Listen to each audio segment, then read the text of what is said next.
There we go. We are recording. Hello, hello, hello. So I was just saying before I pressed record to Viv and Britt, which are joining live. I know, thank you very much for your, I suppose, appreciation about the fact that I needed to postpone and move this event just today. But I know that's down when some of you couldn't join live. I know we had quite a few of you that said you wanted to, but I wasn't, as much as I love you all and as much as I think this burnout work is very, very important, I wasn't missing my son's deployment for you. So he has gone for 8 months. um and I was just saying to Viv before we kind of press it feels very different this time because he's now got a quite a serious girlfriend. They've both got quite serious girlfriends now, but I then feel I've got like the additional pressure of having to look after her as well.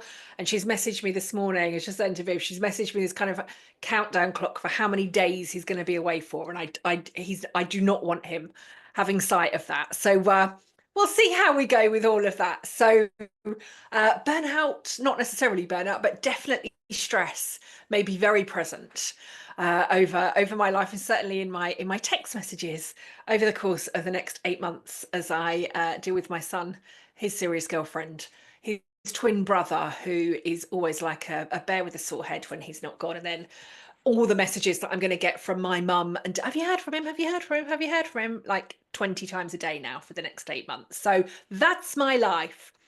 In addition to obviously all of the health problems that I'm sure I've bored you all with repeatedly. So that's where we're at. Today we are talking about burnout and diagnosis, right? We're going to be through.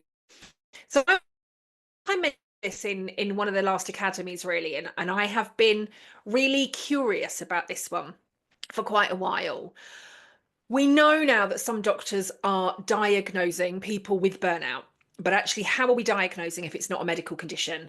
And I've been speaking to some GPs as part of the kind of Burnout Ends Here project. I've been doing lots of that. So I've kind of gathered, I have got a blog. I think I did share the blog with you all in the group, but I can share the link for that again in the comments for this as well. As I said, I know some of you now haven't been able to join live because I needed to change the date, but this recording will be available for all of you in there. But I've, I suppose, kind of gone down one of my many rabbit holes to really kind of understand what is it that doctors are diagnosing. There's actually been a change in Sweden just this week. Sweden did recognise it as a medical condition, and now they don't. So there's all sorts of stuff. So we're going to go through as much of that as we possibly can today. In my usual style, you've just got this for the next kind of hour or 90 minutes or so. Lots of information. We're just going to kind of go through. I do want to make it as interactive as possible, but we're going to be interactive with just the three of us on screen, whilst the rest of you can kind of catch up on replay. We all know I can talk for England about burnout. I am not going to talk for any more than an hour. We'll see where we go in terms of timings, but I definitely want to have stopped talking by 3. And then if we've got questions, we've got anything that we want to kind of carry on afterwards, we'll do that for kind of up to the next kind of 30 minutes. But if we finish early, we finish early.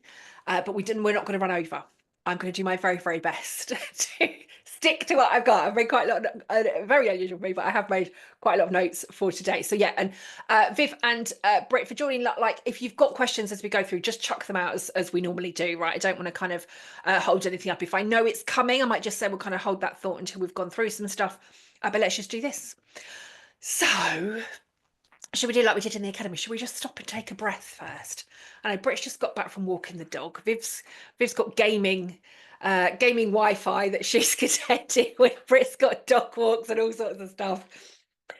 So let's just stop and take a breath, shall we? So again, and if you're watching on replay, you can still stop and take a breath. So let's pop feet nice and flat on the floor.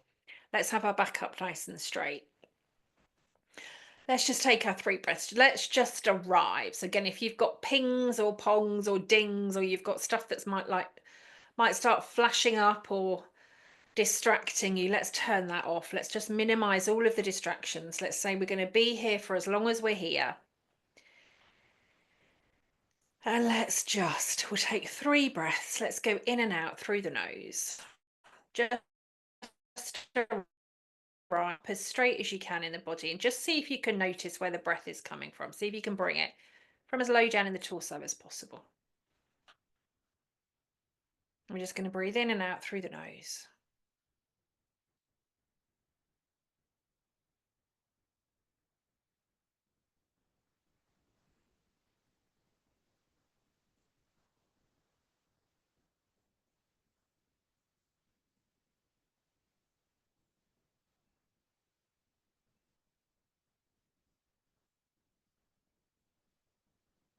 Okay.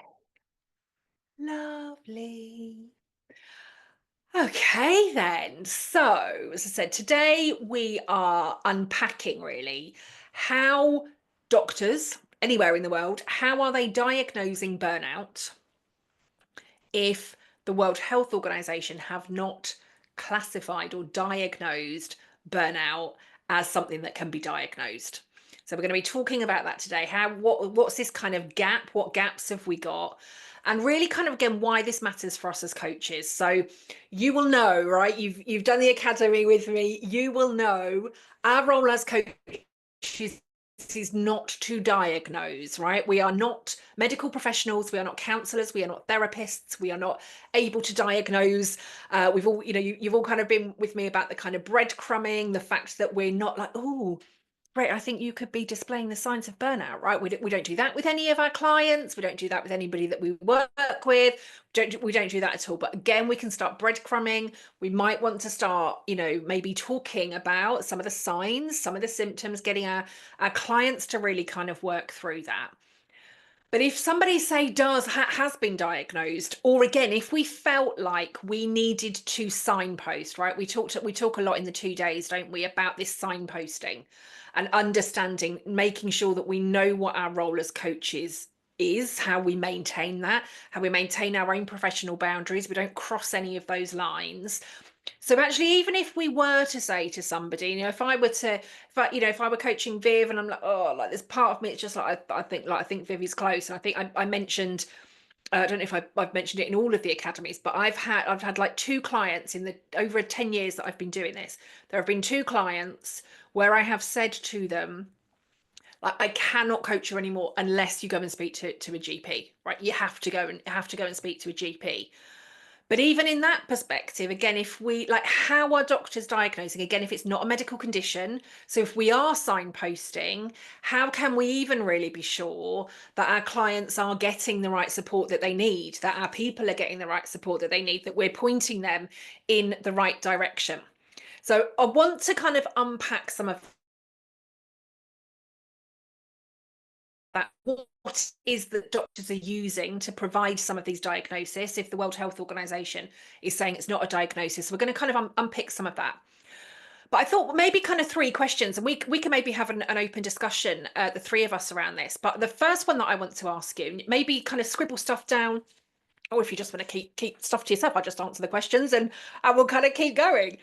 But the first question that I've kind of got for you today is, when you hear the word diagnosis, right? So when you hear the word diagnosis, what comes to mind for you? Viv, Britt, if you've got anything you want to share on that, just kind of, I haven't got necessarily answers around this, just kind of thought we could start with a bit of kind of conversation. So if we think about diagnosis, like what comes to mind, and then kind of how would we say that burnout does or doesn't fit into that? Brett, have you got some kind of thoughts? What do you think about when you hear the word diagnosis? What do you think of? My immediate question, what's the plan? So a diagnosis, or my experience of diagnosis, is it comes with the diagnosis itself is the start of a plan. It's a start of something else. It's a start of either treatment, it might be, and that can look like different things. But it's a start of a new normal, Yeah. or Okay. or an awareness than what you do have. But the difference for me about that diagnosis is there's almost like a template or a boilerplate that goes with that. So it's very boxed. This is your diagnosis. Tick box. This is what you've got. This is what you've got. So These are this the is what boxes the that we're plan going to is tick. that This you're is going to where we kind follow. of go. Yeah. Okay. Whereas to answer the other side of the question, when it comes Yeah. to burnout, Yeah. we haven't really got that. There are the strategies Yeah. and there's the tips and the tools and all of the different things, but it's so um it's so unique to the individual because the way in which that they may have experience their experience is so individualized, Yeah.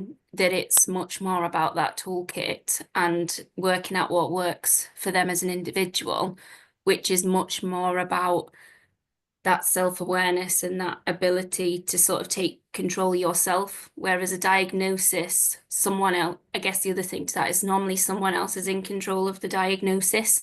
You get given it. Yeah. Um, and therefore you then surrender to it almost and go, right, okay, you tell me what to do type And thing, how which to fix is, it. yeah, Yeah. which goes against the grain when it comes to coaching because we're not there to tell and on anything, not just burnout. It's about that sort of providing a safe space to explore, isn't it? Yeah. So I think that's what comes to my mind. Okay. Viv, would you add anything? Is there anything you would want to say on that? You hear diagnosis, what comes to mind? Well, I agree with what Britt said. I suppose it throws up a number of things. I do think that, if you get a correct diagnosis, then hopefully there would be a plan for action with a condition. However, I guess for me, there's some skepticism because is it a correct diagnosis, number one, if the medical profession aren't well trained to recognise and know what to do. And then given that a lot of the interventions that you would make would not necessarily be medical, they would be from a trained professional, but not necessarily medical, is the GP then the best person to decide what happens next? Yeah. But in the face of nothing else, I think, it has to be, for me at the moment, trust that it would be good enough, given I don't know where else one would start. Yeah. And where it go. Yeah. Yeah, so I don't necessarily trust that the plan that would come out of the diagnosis would be great. But there again, that might also be the case for other conditions with the NHS. Yeah, yeah, fully. And again, I can use myself as an example for that. I was given a diagnosis 12 years ago. This is what I kind of thought I've been living with, but have not, but the treatment that I've been given, the plan that I've been given, the operations that I've had have not solved it. And, I've been like, I need to, like, this doesn't feel right. And I've had, well, you just kind of, just kind of got to accept it, right? This is now what you're living it. But again, like we know, right? We talked a lot about it, kind of about that knowing again, right? In know what is, we know what's normal. And I just knew there was something in it that was like, this is not it, right? I'm not being just dealt this card and being told go away and get on with it. And then last Monday, I've kind of been given a whole new diagnosis at the same time as we shouldn't have given you this treatment or this operation, because actually this has made what you've got worse. And actually, if we'd have known that you had this diagnosis, we wouldn't have done anything really that we've been kind of giving you for the last 12, for the last kind of 12 years. And so, yeah, right. How do we know it's right? How do we know it's the right thing? To Britt's point, right, we can't necessarily just box burnout. What's caused it, what's underneath it, how is it presenting, all of those different bits and pieces. So I suppose my second question then, and again, we can have a bit of discussion around this one, but I don't know if any of you have ever kind of come across this. I know I have, and I suppose I can kind of share again if you haven't. But have you ever like worked with a client who has come to you and said, my doctor's told me that I've got burnout? And that's I suppose that's kind of yes or no in terms of that one. But if so, what did you notice maybe about how they then described it to you, or how they might have kind of described your experience? I don't know if any of you have kind of come across that where somebody has said, like, my doctor's told me I've got burnout, and what you've kind of done from there. No, not had that yet. Okay. So I suppose again, from my personal experience with it, a lot of people certainly a lot of the clients that I've worked with, and again, I suppose I've, even without realizing that I'd kind of become the burnout coach all those years ago, because I was sharing my own experience. And lots of people were then coming to work with me as their coach because they thought they were either on the brink of burnout or their doctor had told them that they had it and they were coming through the other side. I suppose, and really that was, you know, I need to be doing more to be able to help people. But I suppose again, kind of, and maybe to Britt's point again here in terms of what they've said, I think sometimes, and this for me, and not just for diagnosis, right? I see this with psychometrics, right? We might be thinking, what on earth is a burnout? You know, has burnout got to do with psychometrics? But how often has somebody kind of come to you with the label? Or right, my GP has said I've got burnout, right? Or my coach has told me that I'm a red, or my coach has told me that I'm a high D, or my coach has told me that I'm a whatever the kind of SHL OPQ type, right? But sometimes, right, it's like, well, I'm this color, I'm this letter, I'm this combination of letters, or I'm this thing. And I do think sometimes where clients have come to me burnout and now I need coaching to fix it, it's almost like in some cases I'm then being told what it is that I need to do in order to help this client to move forwards. Whereas those that sometimes come with, like, I'm just not feeling right. And again, we talked about this in the 2 days, didn't we? Those that are kind of on the verge of it and don't know that they're on the brink of it are not talking to us about burnout, right? They might be talking to us about exhaustion, overwhelm, fatigue, dropping plates, not being able to do any of this stuff. Some people will definitely self-diagnose. I've had lots of people that have come to me, I'm at burnout, or I think I'm at burnout and you need to fix me. And some people have come with, my doctor has said that I'm at burnout and these are now the things that I need to do. And again, from a contracting perspective, as a coach, I'm not there as a therapist. I'm not there as a counselor. I'm not there for any of those things. I'm there as a coach. I'm looking at the person. I'm not treating the diagnosis. But sometimes what can happen if people have kind of been given the label of burnout, it's then almost like, well, so these are the things that I need to be doing. And now I need you to help me with these things. But again, we've probably all dealt with it sometimes, right? Somebody might come like, I don't know, I need coaching because I need to be a more effective communicator. I need coaching because I need to be more strategic. I need coaching because I need to be delegating more effectively. And maybe sometimes actually it's nothing to do with delegation and it's nothing to do with time management and it's nothing to do with communication, right? It's something completely different that we, again, like we start to unpick in our role as coaches to be like, actually, no, it's not delegation. It's this thing over here. And so that can be very similar again. So I think in that, even in that perspective, if somebody comes, it's really, really important that we are the ones that are like, okay, you know, if they just expecting you to almost deliver a care plan for them, right? And again, to Britt's point, it's like we're not just being kind of almost handed a care plan by a GP. Our role is not then to ensure that that happens. If we're there as coaches, we are there to coach, but sometimes that can happen. And again, we covered this in the 2 days. We know that our clients cannot think their way out of burnout. We also know they cannot buy their way out of burnout. You might be the kind of 10th coach that they've worked with because it's like, well, that coach didn't work and this coach didn't work and this coach didn't work. And I've done the yoga and I've done the retreats and I've done the this and I've done the this and I've done the this. Because again, they've stayed in that constant busy cycle. And again, a lot of the times when if and when they have been given a diagnosis by a GP, they're basically just told, take some time off work, chill out, and then you'll be fine again. That's pretty much the plan. But again, as we talked about on day 2, when people are returning to work, it's like burnout isn't just like stress where we can just remove the stressor, pop somebody back into the workplace and expect everything to be okay. It can, as we know, have this deep-rooted impact like trauma. It can impact our brain, our bodies, our decision-making, our central nervous system, our relationships, our thoughts, our confidence, all of that stuff.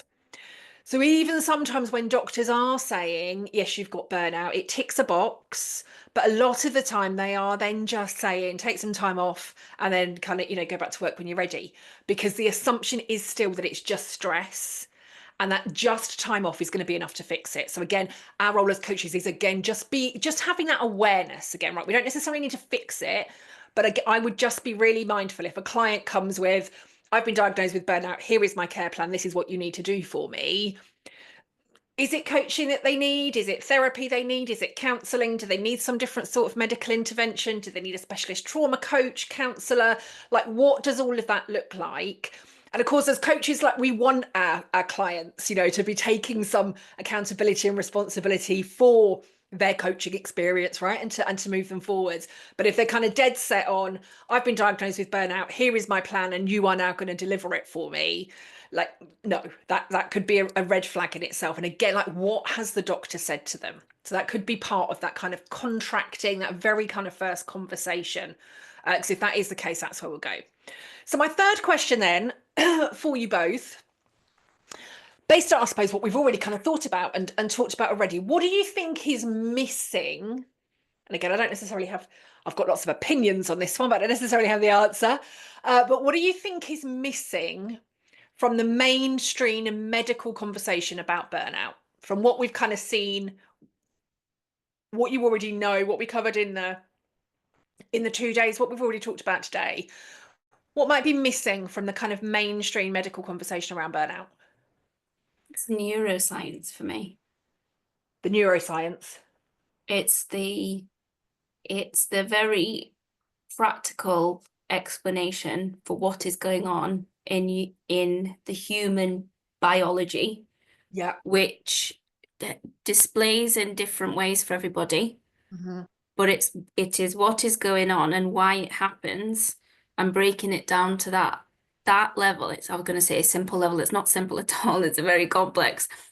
But that being missing from the conversation, for me, that was where you really start to have a different conversation about stress and burnout. Yeah. And about the why it takes something different than just a couple of weeks off rest. Yeah. Because that change in the psychology takes a lot longer. So for me, it's the neuroscience is not there. Yeah, brilliant. Thank you. Viv, would you add anything? Do you have any opinions? What do you think might be missing from some of the kind of mainstream medical conversation around burnout? Do you mean the conversation between the medics in the profession?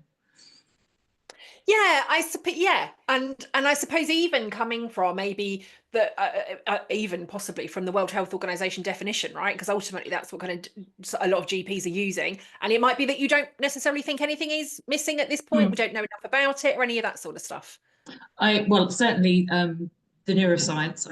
I agree. I would say from having had my own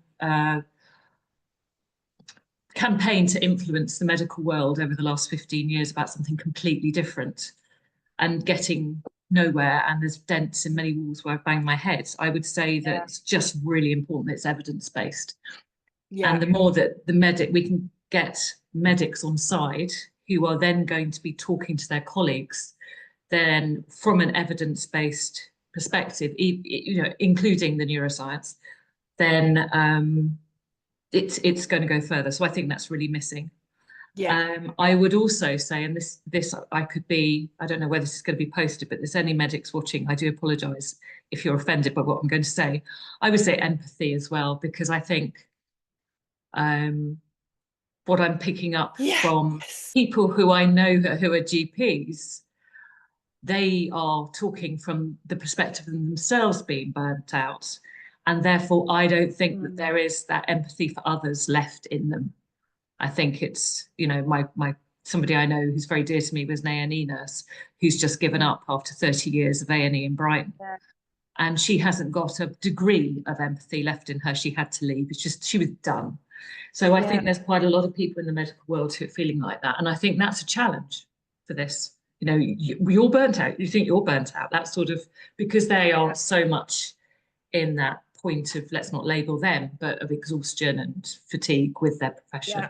Yeah, totally. And again, and we mentioned this, I suppose, from the workplace perspective, didn't we, also in the 2 days?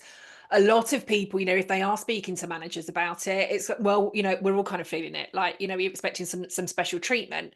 And that, that's not right in the workplace. But you're absolutely right. We know, particularly since 2020, we know, and burnout again has been there for a very, very long time in the whole of the whole of healthcare.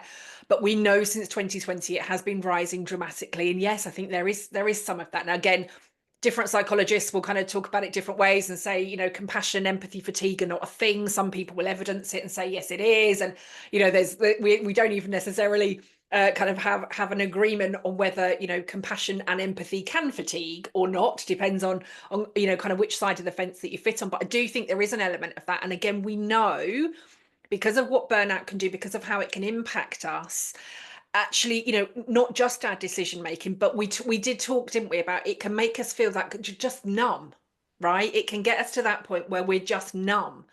And again, this is why this nervous system, this central nervous system reset is so important. Because if you are numb, whether you're an HR professional, whether you're a coach, whether you work in medical, whether you work in medicine, whether you're a teacher, whether you work in finance or IT, or you're a content creator, whatever it is that you may be, if you do not have that empathy or that compassion for people, actually, that's really the stuff that makes that human interaction, right? That's part of a huge part of what makes us human, right? Being able to interact on that level with people, being able to have empathy, being able to, have compassion, being able to communicate on that level. So yeah, I do think it's really important. And you're absolutely right, because I think, maybe unknowingly, but again, I know I was into that point when I was a HR house in run up to my burnout, and some people were coming with some really horrific stuff, and I still remember kind of bit, oh, yeah, but like, whatever, right? I've just had somebody in here that's got it 10 times worse than you have, or you don't, if you had any idea what I was going through, and I obviously never said that out loud, but that was kind of some of the stuff, like, oh God, like, are we really having this conversation, right? Do you really think that you've got it this bad? And that, for me, that was my big, no, right? If I cannot relate or speak to people about their own experiences, if I don't care why people are coming to knock on my door, I know that something needs to change, right? That was a real kind of telltale for me. But yeah, we are expecting a lot, aren't we, from medical professionals, be that doctors, nurses, people that are dealing with trauma, people that are on the front line doing all of that sort of stuff. And yeah, if they've lost a lot of that. So yeah, thank you. So we think the neuroscience stuff, some of the compassion, some of the empathy, some of the understanding, I suppose, again, right, maybe even some of our own, like, it is some of the self-awareness. What actually is it? Is it just stress? Is it just a tick box? There's still a lot of that. Again, I mentioned on the training, I've trained some doctors and some medical professionals in this stuff, because they've just, they don't get it. And actually, they haven't understood what burnout is. They haven't understood the impact of it. Maybe that's what we need. Maybe we need me training more of them and getting them to spot it in themselves and then fix it. Who knows? Maybe that's one. And I know, Britt, you and we're doing live tomorrow afternoon, aren't we? I know Tracy's coming to join us. Tracy, who works in the NHS. I know she's very, very passionate about this stuff. So we'll see how that conversation goes. Okay. So hopefully that's kind of got us thinking a bit. So I suppose I'll chuck some information at you. I don't know if you saw it or not, but in the Alumni Hub, I shared this blog with you. If you want more of the research that got me to the point of condensing all of that down to the blog, I'll let you know. But that's the blog that I shared in the group.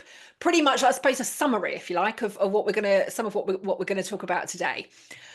So, how are we diagnosing? So we know, again, we covered this in all of the training, but we know that the World Health Organization classified burnout not as an illness, not as a disease, but as this occupational phenomenon. And they basically said it was this state of chronic work-related stress, right? Unmanaged work-related stress. And yet it's not classified as a disease. I think it was I think it might have been the March Academy. So if you weren't in the March Academy, you won't necessarily have seen this, but I mentioned I constantly, like once a month, I'm checking the World Health Organization definition. And sometimes we get surprised by some of the things that it changes. So the definition kind of used to be this big, that basically just said it is basically unmanaged stress and it will cause these three things, right? So kind of like fatigue at work, you lose a bit of interest and you'll stop performing. That's basically what it said. So it kind of started off in 2019, kind of this big. And over the last couple of years, it has expanded slightly. So we've started to get some of these codings underneath it. So any illness, any disease, any ailment, anything that we can get diagnosed with has a classification. It's usually an ICD and then a number, which basically then kind of says this is the category that this thing fits in. And what we have started to see over the last couple of years is some of these ICD numbers have begun to be added, and it's currently sitting at an ICD 11. But that still only says basically that it's an occupational phenomenon that affects somebody's mental and physical well-being. But even that addition, right, even the addition of it affects a person's mental and physical well-being is more expansive than they've ever given us before. In addition to that, they have then added a little line at the bottom that says that the World Health Organization are going to be, there's no dates on it. I mean, it could take 20 years. But there's now a little line underneath it that says that the World Health Organization will be undertaking research with workplaces in and around burnout. Now, like I said, that could take a millennia to do. It could be something that's already happening, could take 2 years, 5 years. And what will happen with it, I don't know. It still may not mean that it gets classified as a condition, still might not mean that it gives us a diagnosis, but they are starting to recognize that even just though, as I said, that little addition of the fact that it is now considered an occupational phenomenon, which is what they always said, but with the addition of can affect a person's mental and physical well-being is progress. I think I might have mentioned this at the beginning, unless I was just kind of imagining it in my head, but I think I said at the beginning that Sweden have just stopped calling it a mental health condition. And again, there's an article around that. I should have copied the link. But basically, Sweden, and there's some other countries which I can kind of go through with you, but some countries had said that it needed to be classified and they'd come up with their own way, which I'll come to in a moment. But I think it's quite interesting. The reason that Sweden have given for removing the medical diagnosis is because actually what they have said, and this might come to kind of the point that you made with that first question as well. What they've basically said is if we diagnose it, it becomes an individual issue. So you have burnout, therefore it's your problem. It's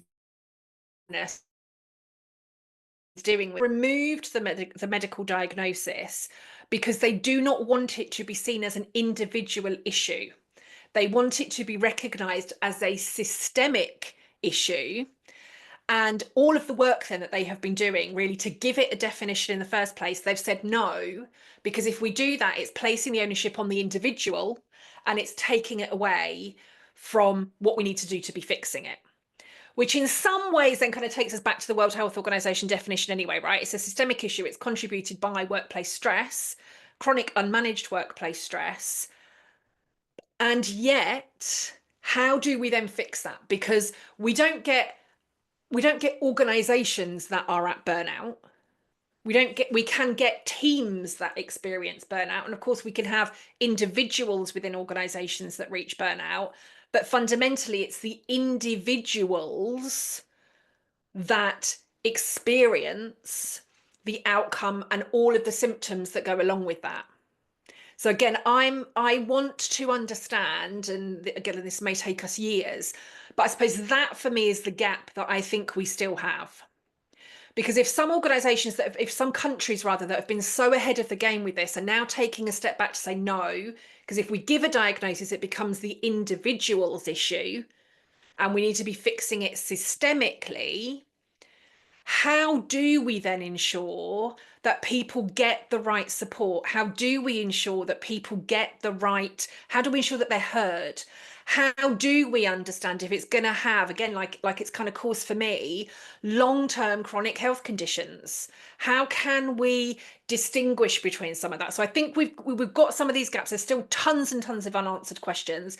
I'm still going to keep digging and doing everything that I possibly can. As I said, this research may kind of cause something. But again, the purpose of today, because I said we know I can go off on tangents with this stuff, is how are doctors diagnosing it in the first place? So, as I said, World Health Organization gave it this classification in 2019, not as an illness, but as this factor influencing health, but specifically related to employment. It now has two codes, which are ICD-11, which says that it is a syndrome.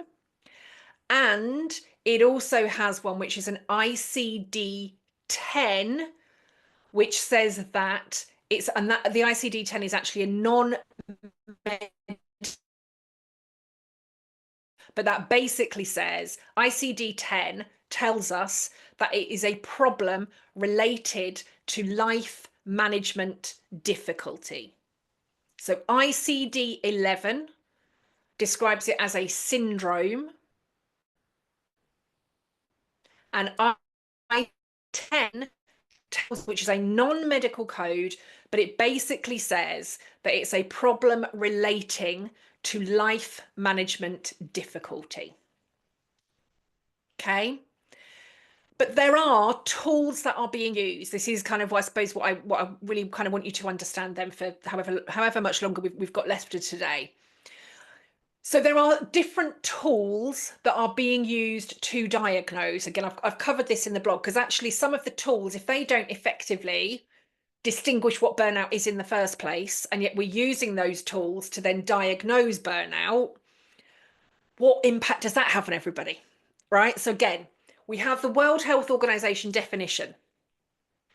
The World Health Organization definition was basically created by a team of, but two leading psychologists. And again, you'll all have done, you're all part of the alumni with me. You will all have heard me say many, many times, right? I still believe this to my very, very core. If we only look at burnout from the psychological impact, the psychological factors, we miss everything else, right? For me, burnout is a whole body, whole life condition. It's not just the psychological factors, but it's psychologists that created, if you like, the term and then these codings with the support of the World Health Organization as a result of all of years of research that kind of went into it. But even the 2019 definition that the World Health Organization used to say it's basically unmanaged chronic stress. In 2020, there was a different tool that said, well, actually, burnout doesn't have to be work-related anyway. So if we've already got, in effect, got two different tools, what is it that doctors are using? And actually, doctors are using an array of different tools to provide these diagnoses. So some doctors are using, some of you may have kind of come across some of these terms before, but there is a sheet, if you like, and it is literally if you've ever been to a doctor or GP and they've asked you if you are experiencing kind of signs of depression or anxiety, they might have even handed you a sheet, right, and said, have you ever experienced any of these? And one of it might be, I think some of the questions are like cynicism. Have you ever had like a thought of suicide? Have you ever like woke up not feeling great? Or have you ever done this? Those questions come from a form that is called the DSM-5, right? That's called a DSM-5. And the DSM-5 basically focuses on mental disorders. So it focuses on depression and anxiety. Now, some GPs are using the DSM-5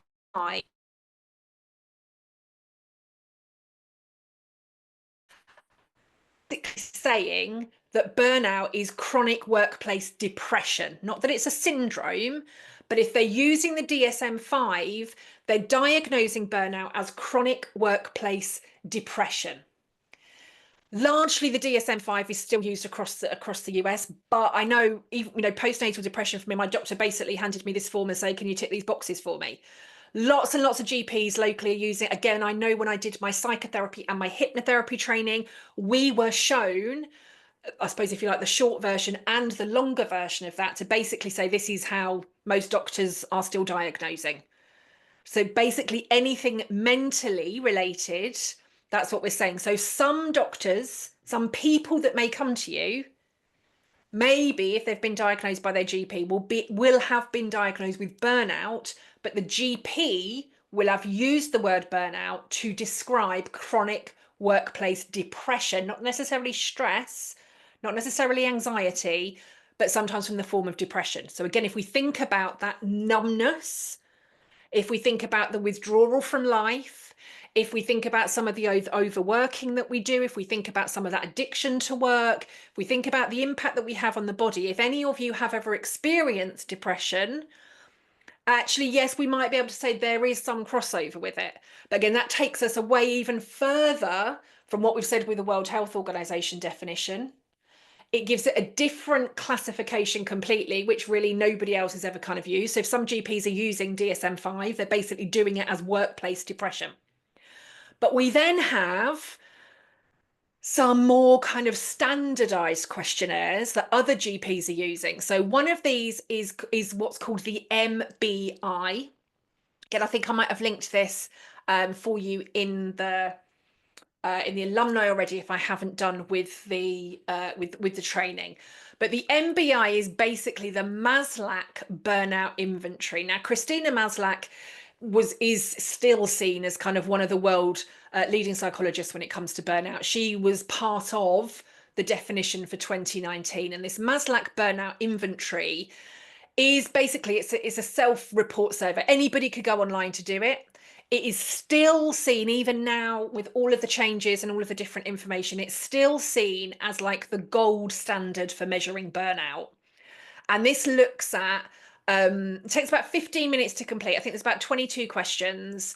And it looks at things like the physical exhaustion, the mental exhaustion, all of those things. So it sits under those. So the Maslach Burnout Inventory, the MBI, some doctors are using that in order to diagnose. As I said, it takes about 10 to 15 minutes to complete. And so, but there's then two other tools. One is called the Copenhagen Burnout Inventory. And again, you can focus on this one, but this one specifically focuses on fatigue and exhaustion in work and in our personal life. So we've got the DSM-5 that is looking at and ticking these boxes around mental disorders or mental illnesses, mental health challenges. So we've got the DSM-5 that might be being used for burnout when really if you like, the correct use is for depression and anxiety. We've got the MBI, the Maslach Burnout Inventory, which looks at things like cynicism and our attitude towards work. It looks at exhaustion. It looks at depersonalization. It looks at how we feel mentally and physically. We've then got the Copenhagen Burnout Inventory, which focuses on fatigue and exhaustion only. And then we have got this one, which was kind of created it was released in 2020. The research had been going on for years before that. But that's called the Burnout Assessment Tool, the BAT. And I think all of you had the kind of link for that in the 2-day burnout assessment. And the Burnout Assessment Tool is then most of that is what I'd then kind of adapted to do my own burnout assessment, adding some additional parts into that from an organization perspective as well. But the Burnout Assessment Tool looks at our entire life. So whilst the MBI, the Maslach Burnout Inventory, is still classed as the gold standard, it is being proposed that the BAT, the Burnout Assessment Tool, is the one that is used to update the MBI because it looks at everything. So again, if we think about the whole life, whole kind of body thing, actually the Burnout Assessment Tool is the tool to be using, right? That's the kind of one that we want. But a lot of doctors, because it's not mentioned by the World Health Organization, because the psychologists that developed that weren't involved with the World Health Organization definition, a lot of doctors will not touch that one at all. So therefore we could, as we said, we could be misdiagnosing just based on exhaustion and fatigue. And we know that burnout isn't just exhaustion and fatigue. We could be diagnosing and saying it's workplace depression. And we know that burnout is not a mental health condition. Or we could just be looking at, kind of work, just kind of work and life. Like how do you kind of feel about it? So I think, again, it's going to be, and again, we are not here to diagnose. We are here to support our clients. But if somebody is coming to you and say, like, Viv, I've been diagnosed with burnout, maybe do they know the tool that was used? Do they have any more in given them? Are we just, I say just, but are we just talking workplace depression? Are we just saying they've been diagnosed with fatigue and exhaustion? And so I think just, again, helping to understand. Now, again, that doesn't mean that we will necessarily change our role as coaches, because we are here as coaches. But it might mean that we have a little bit more information, because actually, if somebody has been diagnosed using the DSM-5 and it's depression, what might we need to modify with our coaching? Do we even feel that it is appropriate for us to be coaching? If somebody has been diagnosed from an emotional fatigue or from a fatigue and exhaustion perspective, what might we need to consider when it comes to our coaching? May we even want to be in a space where we all want or feel that we can be providing the best support? If they've used the entire kind of burnout assessment tool and we actually, yes, it is burnout with the whole body kind of whole life scenario, again, that might impact the coaching that we use again. So again, it's not to say that we will have all of the answers. It's not to say we'll have any of that stuff, but even just asking, would you happen, did the doctor give you any more information? Would you happen to know, did they use an assessment with you? Even if we kind of, roughly how long it took to complete. Any of those sorts of things can help us with everything that we're asking. Okay. Are you still with me so far? This is a minefield, Kelly. There's so much here. Okay, right. So let's kind of give some different countries. Again, I've kind of coached. I'm going to very, very quickly with this one, but I've coached people from around the world. We know we've had 12 different people from 12 different countries that have joined Burnout Academy already, which again, there might be some different bits that are coming through. So typically the US and the UK are typically using the DSM-5 to diagnose. Not for everybody, but typically we are using the DSM-5. So we're saying that it's workplace depression rather than burnout. The Netherlands use a slightly different one, and actually the Netherlands look at overstrain. So the Netherlands pretty much created their kind of own, because of course they did, created their own little kind of handbook, but they look at it much more as an occupational health. So in the Netherlands, it was included in a lot of occupational health things, and it talks about kind of overstrain, it talks about fatigue, it talks about irritability, it talks about sleep problems. So the Netherlands have kind of begun to kind of start to look almost kind of whole person, but again, really only from a kind of, I suppose, an occupational health perspective. So if you're an occupational psychologist, if you're an occupational health practitioner in the Netherlands, then you would be able to diagnose. So not necessarily doctors, but an occupational health professional rather than a medical professional. Sweden, as we've talked about, Sweden categorized it under this ICD-10 that we spoke about. They classified it as stress-induced exhaustion. And they gave it its own kind of category, really, of this exhaustion disorder. So rather than burnout, they classified it as this exhaustion disorder. But as I said, even over the last week, Sweden have totally withdrawn on that, because they want to take the onus off the individual and put the onus on the system to say that it's broken. What's going to happen with that? No idea. And then I think there's about 9 other countries. I think they are all EU. But since 2017, there are about 9 countries that have legally acknowledged burnout as a work-related condition. So I'm just trying to say, I did put my list out. So some of the countries, so we've got France and Belgium. And you can be compensated in France or Belgium because they've classified it as an occupational disease. So if you end up with it in France or Belgium, you can be compensated for that. Germany have put it under this problems related to life management. So that ICD-10 that we spoke about, that's how Germany have done it. Japan is an interesting one. So again, they've categorized it as this occupational stress, but they also classify it as this they put it under the mental health category. So Japan class it as mental health. So even if we think about those differences, right, we've got different countries classifying it differently. We've got different forms that are giving different diagnoses. We've got different ways that people are dealing with it. So actually, when we come to talk about it, or when we're putting stuff out on socials, we're having conversations with people. People might be self-diagnosing. What tool have they used to self-diagnose, right? All of those forms that we've mentioned, they're already, you could Google DSM-5, it'll give you the questions. You could Google MBI, it will give you the questions. You can Google CBI, it will give you the questions. You can Google BAT, it will give you the questions. There are also, and I know again, I've got a couple on my website. I have expanded and modified on some of this, but there are many people out there that have got, like quizzes on their website. Are you burned out? Are you at burnout? Answer these 5 questions and we'll give you a diagnosis. There's an app out there called Liven. Don't know if any of you have seen them. I think obviously because I do all the burnout stuff, they're constantly coming up on my Instagram feed. This is how you can cure burnout in 15 days. Just answer this quiz. We'll give you a plan. Here's the app. And in 15 days, you won't reach burnout anymore.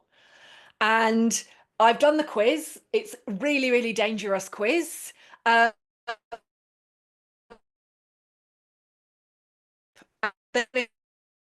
in 15 days. Obviously, I've done it multiple times, answering multiple different questions to kind of see what I get. But every single result leads to buy the app and we'll fix you in 15 days. None of the questions that they're asking, though, are specifically related to burnout. So we're seeing lots and lots of these different things. We know that GPs are not necessarily correctly diagnosing. We know that there are probably 5, maybe even more tools that doctors are using to be able to give this diagnosis. Some will be diagnosing it as a mental health condition. Some will be diagnosing it as an occupational condition. Some will be diagnosing it as workplace depression. Some will be just saying it's workplace stress, take some time off. All of these things could be doing more and more and more and more harm for basically everybody that we work with, which again, for me, is why it's so much important that we have the awareness, at least to be able to say to people, because again, if we can spot it from a coaching perspective. I know many of you have I've had messages with some of you, I've had conversations with some of you. I know some of you already are like, this person came with this, but we've done this and actually we've kind of moved them away from it, right? If we can be the preventative measure with all of our coaching, if we can spot it early enough, and maybe it is, could you come and help this person with strategic thinking or decision making or whatever, and we're like, the red lights are like, this person's really, really close to burnout. But if our coaching can form part of that and we move them away, we don't need to be relying on whatever diagnosis people are being given anyway, right? Because we're just moving them back into, remember our stress scale, we're through our coaching and being able to support from that perspective, we're moving them back into those healthy levels where hopefully they can make better decisions to then hopefully prevent a misdiagnosis or a wrong diagnosis and then we don't need to necessarily be relying on that. But obviously, if any clients come to you to say, my doctor's diagnosed me with burnout, this is a thing that I've got, just think maybe like, let's start by exploring a little bit of that. How did they diagnose you? Did they ask you any questions? Did they give you a form to fill in? Doesn't have, we don't need to go into miles and miles of details. We don't need personal health information. We don't need them to disclose anything other than that. We need only ask what it is that we feel comfortable with. But even if we can kind of understand, actually, have you been diagnosed with workplace depression? Have you been diagnosed with stress? Have you been diagnosed with something else? And then what tools is it that we can be using? And again, we make a choice, right? Actually, is this a client that I feel I'm right to work with? Do I need to be signposting them elsewhere? Is it coaching and then they need some additional support as well? But just really, really important. And again, just as we do with the breadcrumbing, right? I don't want to be like, oh, Britt, I think you're displaying all these signs of burnout. We need to do something about it. What we're not going to do, if you know, to us, I was given this, you know, this form that basically asked me if I've, you know, ever had kind of suicidal ideation, and we're like, they've been given the DSM-5. Again, what we're not going to do is go, well, you shouldn't have been given that one, you know, because did you know that burnout is not, but you know, workplace depression. We don't want to be doing any of that either. We are here as coaches. We can, though, coach more effectively when we have the right information. Many of you, as we've already said, are not going to be coaching specifically burnout. It may just be coming up in conversations with your clients. Some of you may be working specifically with people with burnout. Some of you may be doing that after the event. Some of you may be doing that before the event. I'm just going to continue to set, right, stick to your professional boundaries, your role as a coach. So not diagnosing, maybe asking some additional questions. You've got some of the tools and techniques. I'm going to give you even more when we go into the kind of another one of these masterclasses that we do around trauma. I'm going to give you a few more different kind of exercises and stuff to be able to kind of use from that. But I suppose from today, I just wanted to, like, there isn't a one size fits all. There's not one tool that is being used to diagnose. The diagnosis that people are being given is pretty much, I mean, it could be different from kind of GP to GP.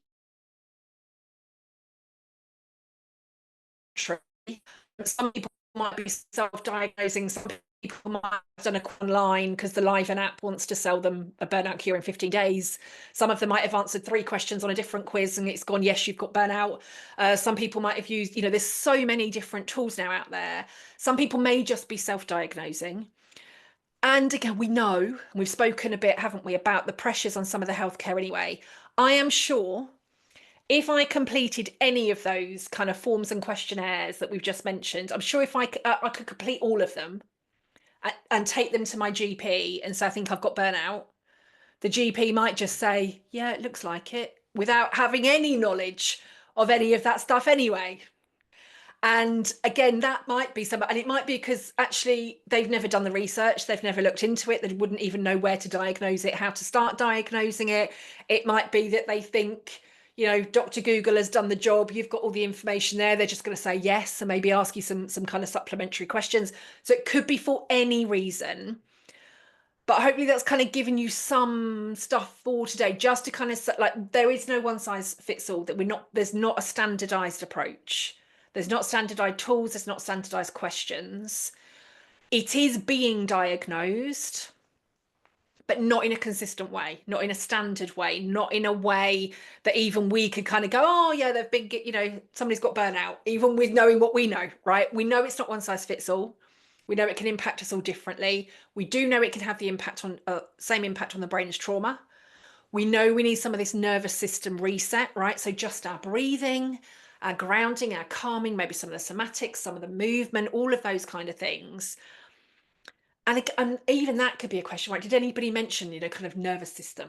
You know, as your doctor kind of talks to you about the importance of breathing or you know, whatever it is that it might be. But I just felt today was important to, I suppose, just show, yeah, that there is, as with everything, there is no one size fits all. But if people are coming with a diagnosis, they could have been given really kind of one of 5 or more diagnoses from a doctor, depending on what form has been used, what boxes have been ticked, or kind of what they've said. So I hope that has been helpful. I said I'm going to stop talking at 3, so I'm going to stop talking.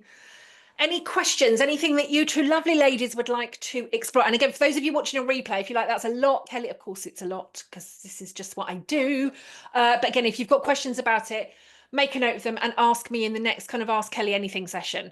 Or even for the two of you, Viv and Britt, that have kind of joined live today, if you kind of go away and think about it and you think, oh, like, how does that fit? What could we do with this? Bring the questions to the next Ask Kelly Anything. Let's kind of have another conversation, because this doesn't just have to be the end of this one. As I said, I've popped the link for the blog in the comments here. It is already anyway. And if you want more, as I've said, if you want more of the kind of long-winded type research stuff that I've kind of used to kind of take some of that, let me know, and I'll happily share that with you all once I've got it in a format that I would be able to kind of share with you. It's more kind of brain dump than anything else, but I could get that in a format for you. But I suppose, has that been helpful? Is there like, do you have like, I don't know, is there like one thing that you would take away? And have you got any questions? Shall I start? Yes, go for it. I found that really, really helpful. I guess it's thrown up questions for me, which are sort of systemic questions, and that are that if we're thinking about the medical profession being really trained within the UK to know what to do if somebody comes in front of them,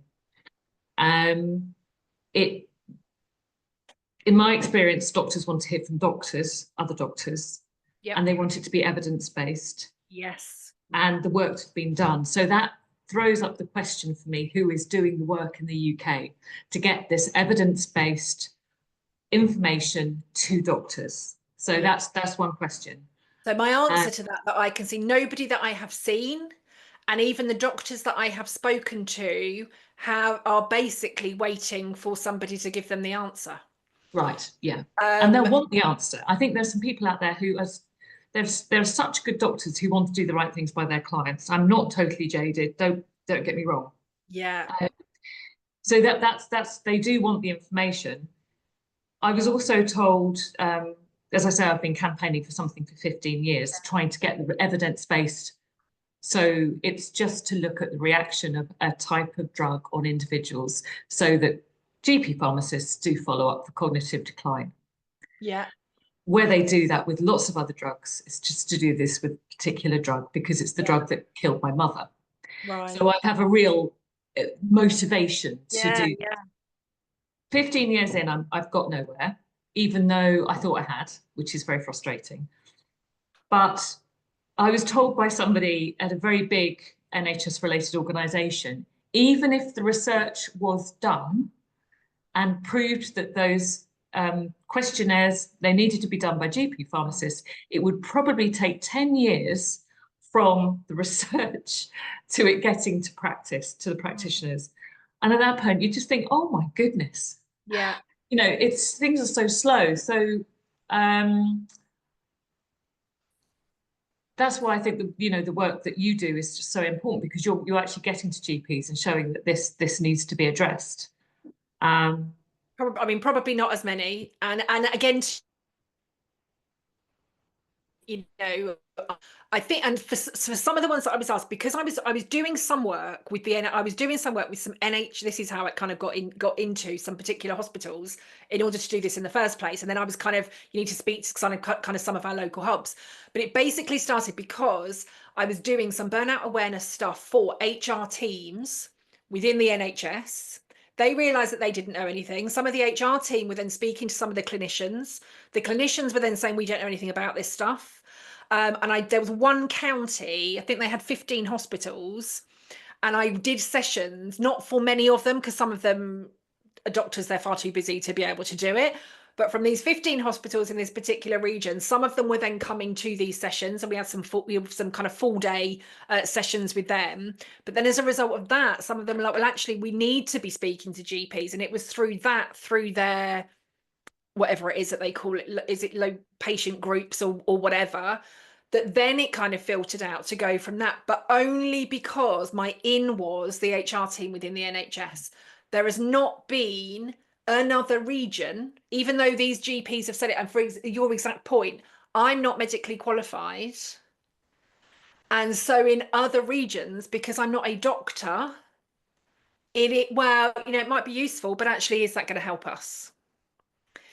And so, and I think some of that is where it stops. Now, I can continue, banging on doctors' doors and probably reaching burnout number 3 in the process. But yeah, I just want us to keep having the conversation. And again, for me, I want to get more, as I said, I want to get more GPs involved with the documentary, because I think even if it's kind of seen that there is a GP that is talking about this stuff, that's got to be a starting point, right? That's got to be something that says this is where we kind of go with it. But you're absolutely right. And even when I was doing I did my hypnotherapy, and then I did my psychotherapy. And again, it was kind of, everybody likes to kind of slag off everybody else. It doesn't work right. But from a hypnotherapy and a psychotherapy perspective, they basically were saying the DSM-5 is outdated anyway, doesn't really give you a full answer. But it's actually a lot of it is used because it's used to prescribe, right? If you tick these boxes, you get this tablet. And if you tick these boxes, you get this tablet. And yet, from a lot of it, if we think about talking therapies, if we think about anything else, there is only CBT that is still prescribed by doctors. And yet I can't remember the exact numbers, so I won't even try to quote them, but it was something, there is 40 something percent, only 40 something percent of people that CBT is effective for. And yet, in most cases, CBT is being diagnosed to around 100% of people that present with some of these things. But out of those 100% that might then go, it's only 40-something% effective. Whereas actually, if you find the right psychotherapist and or hypnotherapy and psychotherapy can be something like 10 times more effective than CBT can, but CBT is the only one to have had all of the medical research and studies and all of that sort of stuff done for doctors to say this is what we diagnose, or this is what we would prescribe in this instance. And there have been studies and research and stuff going on, but again, because hypnotherapy is not seen as medical, psychotherapy isn't seen as medical, and therefore it will not be entertained by the UK Health Service. It's crazy stuff, isn't it?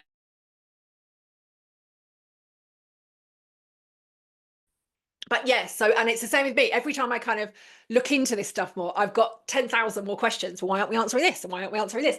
Some of it is budget, some of it is research, some of it is we don't care, some of it is it will just take too long. And the difficult thing is, isn't it, that if you're a highly trained coach who maybe has, counselling training or something like that, you know that you must not be working with somebody who has burnout, is burnt out. Yet you know that you might be the only person who could help to some extent. But then you're going to say, I can't help you. And then nobody else will. And that's actually quite a difficult position to be in. I'll just say one quick thing. I realise I'm talking too much, then I'll shut up. And that is, not talking too much at all. A friend of mine who I said to her, oh, I'm going on a webinar to do with burnout. And she said to me, oh, my husband is pretty much burnt out. And as typically him, he hadn't been to the GP for like 10 years. And he had a couple of things to go to the GP about. She rang the GP's surgery up and said I think he might be suffering from burnout. Yeah. Can you ask the doctor to look at this with him? He went and nothing was mentioned. And he came away with a cream for whatever he needed. Nothing was mentioned. So even with that heads up, and he won't go to the GP again for ages. So, it's very, very difficult. And I think that the danger is coaches are going to be pulled into doing work that they're not trained to do. Yeah, and I think you and I had a conversation, didn't we, last time? Like, when you did the 2 days, like, are some coaches being set up to fail? And the answer to that is yes, because I think some leaders know that their people are on the brink of burnout, but actually, as coaches, we might only be being brought in to kind of manage them out. Or because we might be seen as the solution. We need to keep Viv in work. So actually, what are you going to do to make sure that Viv keeps performing and, doing all this stuff? We can't afford to lose Viv. And you're like, actually, Viv's, already on the bloody brink. Coaching is not going to help with the situation. And I do think there are lots of coaches being set up to fail. I'm still going to continue to say, I still think this burnout awareness is so important for every single coach, because I'm still, I will still get messages in my DMs. I think I've got someone that's at burnout. Can you just tell me what to do? Like, I don't know your client. I don't know the situation. I can't have that conversation with them. I can't see them. I can't hear them.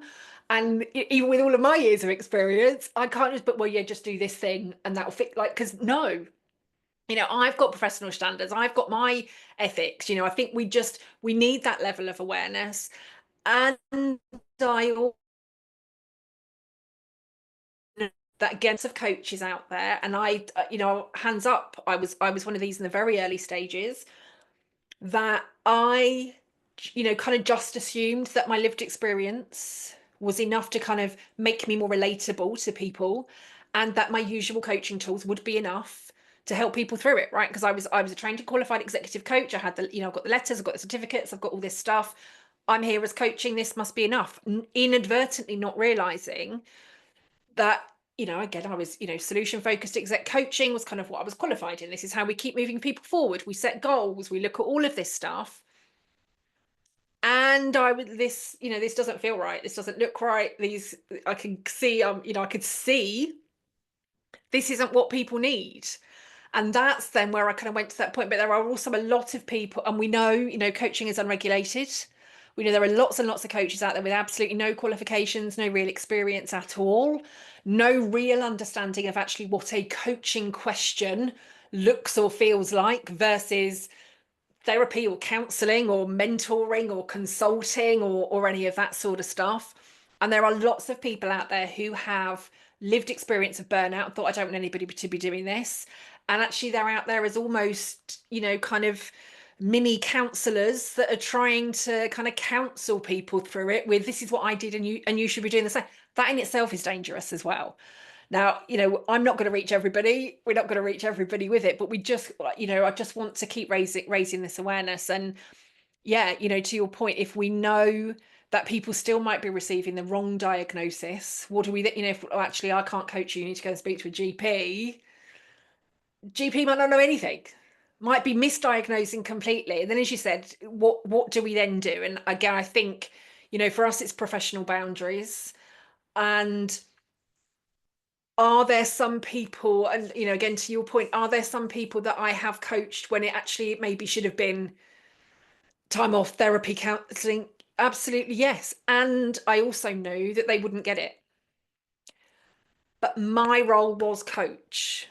And as and I said it many times in the training, even with all of the additional skills and training and all the, to kind of join the dots for me, right? That's what everything has really been about for the last kind of 12 years for me. Joining dots to understand burnout at every single level of our body, physically, mentally, emotionally, nervously, neurologically, all of that kind of stuff. I am still set. My role is coach. Somebody comes to me. I'm not there as a counselor, not there as a therapist. They're not coming to me for any of those things. They're coming to me as a coach. And my professional boundaries say that I will stick within this remit, and that's my remit. And I think as long as we are all doing that as coaches, that's where we do more help than harm. But I think if we start to kind of blur some of those lines, that's where we can do more harm than good. But yeah, thank you. So we know I can rant about this all day. Britt, is there anything that you'd like to say or share? Anything like your takeaway or anything that you'd like to kind of leave us with?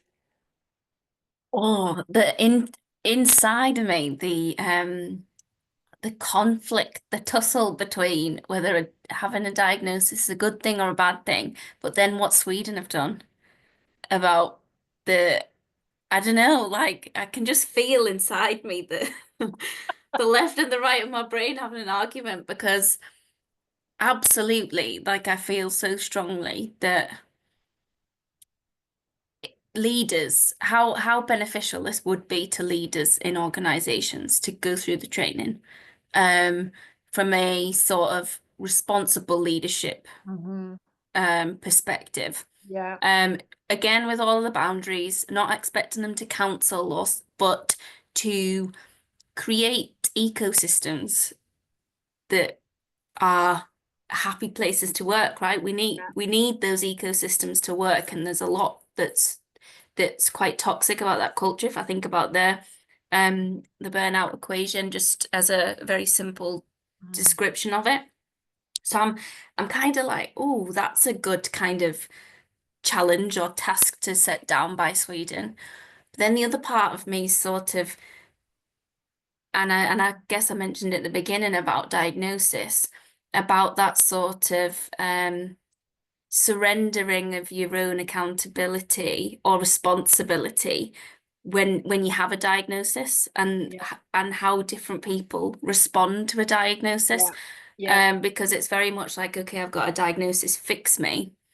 But actually sometimes a diagnosis is the thing you needed or the thing you've been advocating for if you're someone who's been so I think for me, I'm sat here and my head's like, I don't know what to think. I don't know what to think. Because I That's what I just said, and feel, process, right? And again, yeah. maybe again, I think just on that, and again, thanks very much for sharing. So I said, you know, as I kind of shared as well, right? From being misdiagnosed to kind of having this diagnosis last week, the rage that I felt last week, but it was a real kind of push-pull, because there's this rage of, I genuinely feel like I have had 12 years of my life robbed from me. At the same time, it's like I'm so relieved to finally now know what it is. Like, I haven't been going mad for 12 years. And even though I do not necessarily know how long this plan is going to take to fix me, I know it's this thing. I know it's not me that's the problem. And sometimes, again, I've know lots of friends that, you know, late diagnosis with ADHD or autism. I know people that, you know, one of my really, really good friends, he has for the last couple of years just been in a ridiculous amount of pain. He's, you know, he was a mountain climber, active all the time. You know, he was out climbing mountains every bloody weekend, and then he just couldn't do it because all of a sudden his body shut down with pain. And he's been like, what is wrong with me? And about a month ago, he got a diagnosis. And again, just that diagnosis has given him the relief, even without any change to anything. His pain has started to subside because he's no longer got the stress of, am I imagining this? Do I not know what's happening? What's going on here? And they are now, you know, they've started him on this pain management plan. They now know what they're trying to fix, rather than just like your whole body's in a whole load of pain. And he's hopeful again by kind of this time next year we'll be back on the mountains again, because that was a really, really important part of his life, right? That was his stress relief. That's how he did everything. And that was kind of robbed from him. And so I think sometimes it's relief. Sometimes I think we do use it as an excuse. And sometimes it is, well, you know, I don't need to take any responsibility. Well, it's because I'm at burnout. Well, it's because I'm at burnout. Well, it's because I'm at burnout. Right. So what are you doing about it? Right. What are you doing to kind of change? How are you going to do things differently? How will you solve the burnout equation? What are you doing differently at work? What are you doing from this perspective? And again, it is a difficult one, isn't it? Because I also think, even if we do look at what Sweden have done, and there's actually, we're going to withdraw the diagnosis part because it's a systemic issue. We know it's a systemic issue, but at the same time, whether I'm diagnosed or self-diagnosed or not, if it is burnout, however somebody's told me or not told me, or I've guessed, or I've watched, you know, one of Kelly's webinars and gone, yeah, I tick all those boxes, I've got burnout. But actually, if we look at it from that perspective and then say, well, it's a systemic issue, that's for you two to fix, right? You two need to fix the issue for my burnout. And I just kind of sit here, you know, twiddling my thumbs, expecting you two to fix it for me. That's not going to solve the problem either, because actually systemic issues we are all responsible for, right? I am as responsible for my burnout prevention as my organization, as my habits, as my behaviors, as my thoughts, as my thinking, as my team, as my workload, all of that stuff, right? We're all responsible for it. I'm a bit like you, like, is it a good thing that Sweden have done this or not? Because again, there's the part of me that's like, actually, if I don't get the personal diagnosis, do I then still think there's loads of stuff wrong with me? Whereas actually, if you say to me, Kelly, yes, it is burnout, whether it's a correct diagnosis or not, at least I know. And then I can start to find things to fix it. I can start to take some of that personal accountability and responsibility, whilst at the same time knowing that what contributed or caused a lot of that burnout in the first place was the systemic issue. So this stuff over here contributed to it a lot. Yes, there were things that I could have done differently, but actually now the responsibility and accountability really is on me to fix it. Because do I stay as part of the toxic problem in this workplace, or do I walk away and start to do something for myself?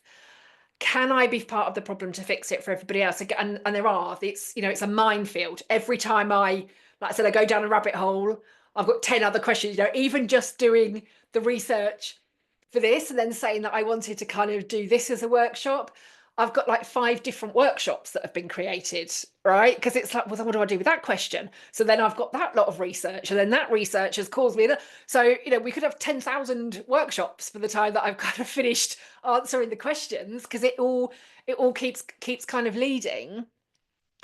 But again, hopefully there is at least one takeaway that you can take from today that will have been useful, even if we do just keep asking the question, right? Would you rather have a diagnosis or not?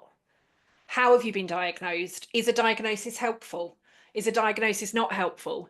Does it mean that if we do have a personal diagnosis, that the organisation waives all responsibility? Even if we start asking some of those questions, right? Because maybe some of the questions are how we get more people involved in the conversation, because everybody will have a view, right? Is a burnout diagnosis a good thing or a bad thing? Everybody's going to have a view. Does a diagnosis mean that the organisation is more or less responsible? Everybody will have a view. Does a diagnosis mean that the individual is more or less responsible? Does a diagnosis mean that we almost kind of, we've got the tick box, we don't now need to do anything about it? All of those things are useful, even just conversation starters, even if they just kind of lead us down a different rabbit hole and we're still having the conversation 6 months later. At least we're talking about it. And again, if we're talking about it, we're creating more awareness, getting people thinking about it more, and then hopefully creating more of that change. Does that help? Oh, absolutely. I think for me at least, it's absolutely that sort of to and fro in the mind. I guess it's just, yeah, not it's the fact that not one size fits all. And I think my my own experience, but also that knowing from even working like as a chair of governor in schools, when you have loads of kids off with mental health issues, or you have a lot of teachers off, none of the senior leadership team are asking themselves what they're going to do or whether it's their problem. It's absolutely Yeah. that individual's problem. There's no like, oh, is there a correlation here? And I remember that as well in Yeah. corporate as well. And the return to work was low after COVID. And no one was saying, what are we doing as an organization? It was a society thing. It was just that people had got lazy and Yeah. were scared of hard work. And I Yeah. think that's why it's that sort of, it's just difficult because actually the hardest thing, my experience to date, has been the stigma. Yeah. So regardless of a diagnosis or whatever, my experience to date has definitely not been that somebody's turned up to me and said that they're burned out. Because the people that I've felt are or are nearing it are so far away from even considering that that is a possibility, and they'll be the last ones to admit it. Yeah. And therefore, you've got this sort of like undercurrent of shame that Yeah. means that organizations that don't want to own it, the individuals don't want to own it, and then they'll actually be signed off with generalized anxiety rather than even workplace depression or workplace induced stress because they don't want to own it. It'll be GP, don't. So it's like this constant veil over Yeah. the thing, and everybody's masking it. So that's why the awareness part for me is 100% there. The Yeah. unlock, and the more people can talk about it is amazing. But the way to break it through, I mean, if it's diagnosis, if it's a World Health Organization definition, if it's Sweden's way, I guess I don't think I have a hugely strong opinion either way, and I love the debate, Yeah. but ultimately for me it's whichever cuts through so that the people who are burned out get Get what they access to need, what they right? need. Get the support. And yeah, some people, even now, I have worked with some people. So there are tons of organizations that will never ever say that they've worked with me. Like, I have got non-disclosures coming out of my arse because they're like, well, we can't say that burnout was a thing. So if we are, so if we're associated with you, stakeholders won't like it, shareholders won't like it, board won't like it, our employees will think we've got an issue, blah blah blah. I've signed so many non-disclosures that, like, there are organizations, like global organizations, UK-wide organizations, UK charities, global charities, tons and tons and tons of different sectors that I will never ever be able to say that I've worked with, because the organization doesn't want to be associated with burnout. Now, even from that perspective, and I've I've had to grapple a lot with that kind of over the years, right? Because it's actually, if you're not prepared to say there is an issue, is what we're doing here just a tick box exercise? Because actually, how are you going to create the change unless you can voice it and say that there is this thing, versus, okay, if I sign a non-disclosure and nobody ever knows that we've done this work, but you're creating the change internally and you're stopping it, is that then enough? So I've grappled with some of that. I've worked with, one-to-one with, with people that like, I'll never, just that I can never give you a testimonial. I'll never be able to give you feedback. If it ever comes out that we've been working together, I'll never say that it was because of burnout. And it's if you've created the, I don't do what I do for, even though I get told off by it every time I go to kind of do an accreditation round, like, where's all your feedback and testimonials? And I'm like, well, yeah, because I'm rubbish at asking, rubbish at following up, and most people will blatantly say we're never giving you one. So, there's all of that kind of stuff. The underlying stuff for me is what I'm doing making an impact. And that is very, very personal. And it will ripple through some organizations really quickly. It will go through some really slowly. Some will only do it as a tick box, but it might have impacted one person.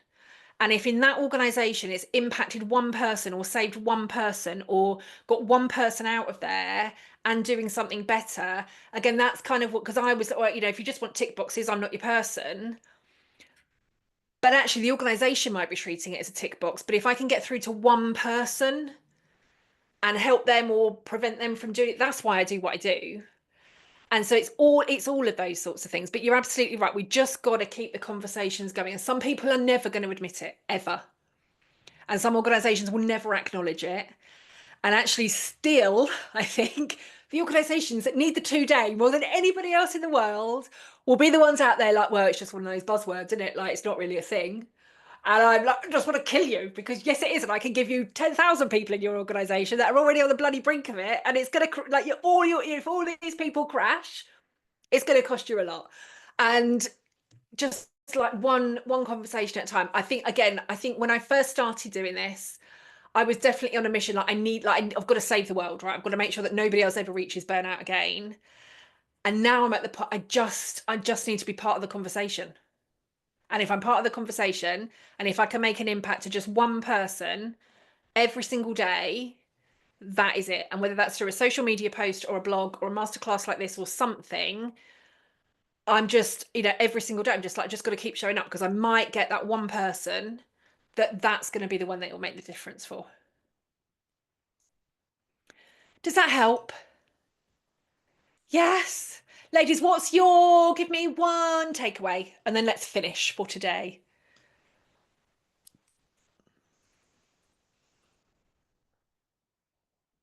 It's so difficult to have one takeaway from a session like this for an hour and a half.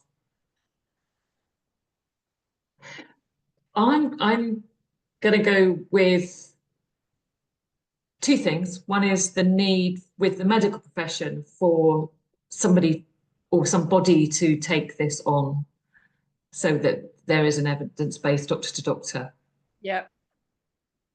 influence that comes from something or somewhere.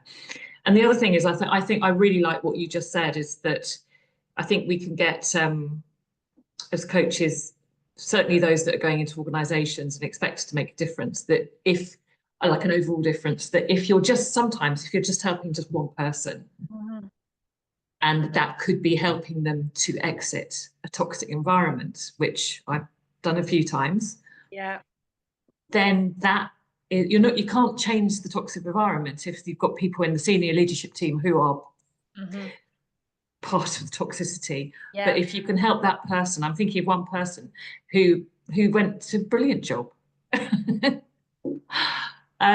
So I think that sometimes that has to be enough. We can't change the world. Maybe some of us can, but to hold that in your heart when you're doing work. Just one at a time. Just one at a time. That's all we've got to do. Thank you, Viv. Thank you. Britt, what are you taking away? Well, I always think minutes fly by with you, so this has been no different. 90 minutes has disappeared. I think for me, the absolute sort of crystal thing was the diagnosis part, because I've not had anybody turn up and say I've been diagnosed or I think I'm at burnout. So it's been really good to know that there's several ways they could have got there, Yeah. and what they are, just from a practical level, to understand then what we're working with. Because I definitely coach people who are nowhere close to acknowledging what's going on. They'll be the last person probably to even own it, too, which, you know, is just part of their culture. But also, yeah, I have to do a lot of sort of breadcrumbing and a lot of stepping around it. And as you know, Kelly, there's been a couple of people where I've had to go, I need you to go away and really think about what you've said, because I actually don't believe I'm the right intervention at this point. And a couple of things have been trauma related, which I know we'll touch on next time. Yeah. But it's good to be prepared for those who might be quite upfront, because that will be a new experience for me, and I might find it quite liberating, or I might find it okay. Or more of a challenge, yeah, because yeah, sometimes when exactly. they've got the diagnosis, they think they're already experts. Exactly. So yes, thank you for more of that sort of tangibility piece, because You are I very think it's very helpful, especially in a world where there's a lot of noise. It's good to have the facts. Yeah, we know there is a lot of noise. Well, thank you very much. I'm Thank pleased you. that you two could join live. Thank you. That's meant it's not just me talking to myself for 90 minutes, which I would have easily done, as you know. But it's been lovely to see you both. For those of you that couldn't join live, because I moved it, apologies. For those of you that were never going to join live, you've got the recording anyway. This will process. I will get it into the group as soon as I can. So again, ladies, if there's anything you want to do on replay, or you think I just want to go and check that back, it's going to be here. And just with right, if you get more questions that come up as a result of it, we just like pop them in the group or bring them to the next AKA session. Like, let's just keep having the conversation. And then, yeah, well, I think I've put one next masterclass in, haven't I? Which is going to be the kind of link between trauma and burnout. There's also one that I'm going to do around ADHD and burnout. And then I've got a list of about 50 other things. But I think I'm just going to keep saying, if there is a particular topic that you want me to answer first, let me know. We could do that as the next masterclass. If not, I'm going to keep going with these 10,000 categories that I've basically got with research and blogs and workshops and all that kind of stuff on there. So that's where we're going to go. Thank you. I will see you all soon. Britt, I'll see you tomorrow for our live at 2. Bring it on. It's just going to be like, we're just going to pretend it's like this, right? We're just going to do it as a live 100% we are. conversation. Yeah. It's just going to be being streamed to hundreds, maybe even thousands of people at once, but it will be fun. Right, enjoy. I'll see you all soon. Bye, bye, bye. Bye.